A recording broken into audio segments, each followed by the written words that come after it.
Selamat datang kembali di sesi pendalaman kita.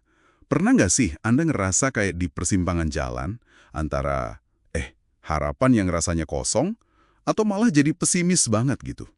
Hari ini kita mau coba gali lebih dalam ya, inti dari bab 4 buku keren, Good to Great, punya Jim Collins. Hmm, Judulnya kan, Hadapi Fakta Brutal, namun jangan pernah kehilangan keyakinan. Kita bakal bongkar kenapa kemampuan aneh ini bisa lihat pahitnya kenyataan, tapi tetap pegang keyakinan menang. Itu jadi kunci. iya, ini menarik banget karena ada dualitasnya ya, bukan soal pilih optimis atau realistis, tapi gimana megang dua-duanya sekaligus. Bersamaan gitu ya. Benar, dan ini seringkali nggak nyaman kan? Kita lihat nanti contoh perusahaan yang bisa begini, dan kenapa yang gagal itu seringnya milih salah satu sisi aja. Oke, Ini penting banget loh buat siapa aja yang mau ambil keputusan bagus, apalagi kalau situasinya lagi susah. betul. Jadi, misi kita kali ini jelas ya, ngebekali Anda dengan pemahaman soal paradoks ini, dan lebih penting lagi, gimana sih cara meresponsinya berdasarkan riset Collins tentunya. Siap ya kita kupas bareng? Oke, kita mulai dari contoh kontras yang, wah, jelas banget. Bayangin ada dua supermarket raksasa zaman dulu, Kroger sama A&P. Iya iya. Dua-duanya ngadepin pasar yang berubah total. Pelanggan maunya toko lebih gede, lebih bagus, pilihannya lebih banyak. Tapi cara mereka respons, wah beda jauh. Nah, ENP ini yang dulunya kayak raja gitu ya, malah milih buat menyangkal. Mereka itu sempat punya eksperimen toko modern namanya Golden Key. Oh, Golden Key, pernah dengar sekilas? Iya, sebenarnya hasilnya lumayan, tapi karena mungkin ya nggak sesuai ekspektasi internal mereka yang kaku banget, programnya malah di-stop. Wah, sayang banget. Iya kan?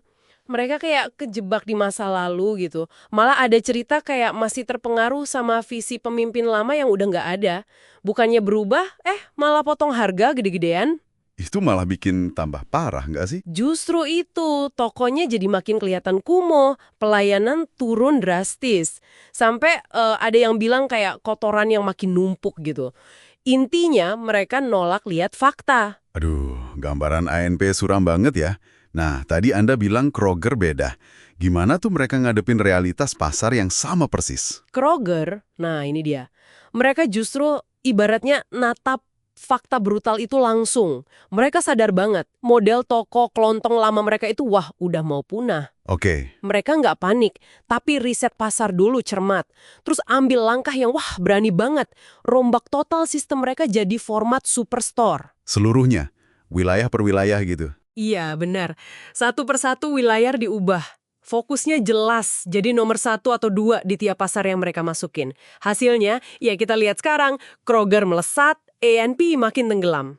Pelajaran banget soal bahayanya nggak mau lihat kenyataan. Jadi bukan cuma soal lambat adaptasi ya, tapi keberanian buat melihat itu sendiri. Tapi gimana kalau gagalnya hadapi fakta itu justru karena pemimpinnya karismatik banget?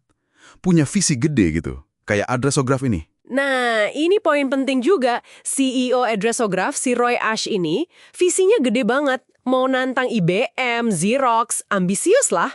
Keren dong harusnya. Keren sih, keren. Tapi masalahnya, dia nggak mau lihat bukti kalau strateginya itu nggak jalan, nggak berhasil. Malah, dia terus-terusan ngulas sumber daya dari bisnis inti mereka yang sebenarnya masih oke buat danain ambisi yang makin hari makin nggak realistis. Waduh, jadi kayak gali lubang tutup lubang tapi buat hal yang salah ya. Ini beda balak sama Pitney Bowes dong. Mereka kan juga kehilangan monopoli. Beda banget. Pitney Bowes juga kena guncangan pas kehilangan monopoli Metripos mereka. Tapi budayanya itu loh. Collins bilang mereka punya budaya anti puas diri. Anti puas diri? Gimana tuh maksudnya? Mereka itu biasa secara proaktif membalik setiap batu dan melihat hal-hal menjijikan yang mungkin ada di bawahnya. Gitu kata Collins.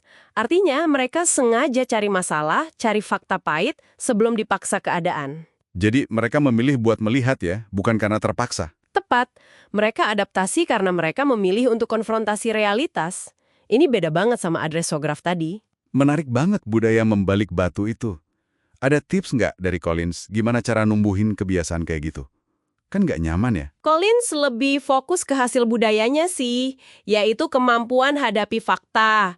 Yang jelas dia bilang kalau karisma pemimpin udah bikin orang lebih takut sama pemimpinnya daripada sama kenyataan, nah itu resep pasti buat mundur. Fokusnya harus selalu ke realitas objektif. Oke, oke.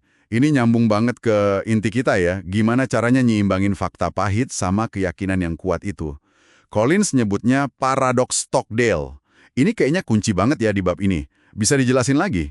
Iya, ini konsep sentralnya. Namanya dari Admiral Jim Stockdale, tentara Amerika yang jadi tawanan perang paling lama di Vietnam. Oh iya ya, pernah dengar kisahnya.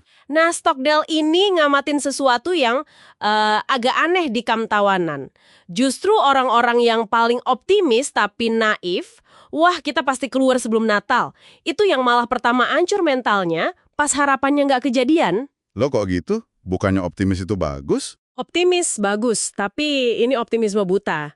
Yang ternyata selamat dan mentalnya tetap kuat itu, kata Stockdale, adalah mereka yang bisa pegang dua hal sekaligus. Pertama, keyakinan yang gak goyah sedikit pun kalau mereka pasti akan berhasil keluar suatu saat nanti. Oke, keyakinan akhirnya. Kedua, di saat yang sama mereka disiplin banget buat hadapin fakta paling brutal dari kondisi mereka saat itu. Mau itu siksaan, ketidakpastian, kondisi jorok, ya dihadapin aja apa adanya, tanpa filter. Wow. Jadi bukan optimisme aja, tapi optimisme yang lahir dari penerimaan penuh atas kebrutalan saat ini ya. Nahan dua ide yang kayaknya berlawanan banget, yakin menang dan terima fakta pahit sekarang. Susah itu pasti. Susah banget, tapi disitulah kuncinya. Contoh bisnisnya yang kuat banget itu Fannie Mae tahun 80-an. Bayangin aja, mereka rugi $1 juta tiap hari kerja. Gila. Nanggung beban 56 miliar dolar pinjaman rumah yang bermasalah gara-gara krisis suku bunga. Analis pasar udah nyerah lah sama mereka. Tapi tim pemimpinnya itu nggak pernah sekalipun ragu kalau mereka bakal bisa lewatin badai itu dan jadi perusahaan hebat. Terus gimana mereka bisa gitu? Mereka pakai krisis itu justru sebagai peluang. Buat apa? Buat hadapin fakta brutal, model bisnis lama mereka rentan banget sama suku bunga, terus bangun ulang Fannie Mae jadi pemain kelas dunia di manajemen risiko hipotek. Mereka hadapi fakta dan tetap yakin menang. Luar biasa kan? Luar biasa. Nah, biar bisa konsisten menerapkan paradoks Stockdale ini, kan lingkungannya harus mendukung ya. Collins ada saran nggak soal ini? Ada, dia saranin beberapa praktek. Misalnya, pimpin pakai pertanyaan, jangan cuma kasih jawaban. Biar orang mikir lebih dalam. Terus dorong dialog sama debat yang sehat, jangan maksa setuju. Jadi diskusi terbuka gitu ya? Iya. Terus lakukan otopsi kalau ada kesalahan, tapi fokusnya ke pelajaran, jangan nyalahin orang. Dan yang penting juga, bangun mekanisme bendera merah, biar info penting, apalagi yang nggak enak didengar, itu bisa sampai ke atas. Oke. Jadi ini bukan cuma soal mental pemimpin ya, tapi ngebangun sistem biar kebenaran tuh bisa muncul. Persis.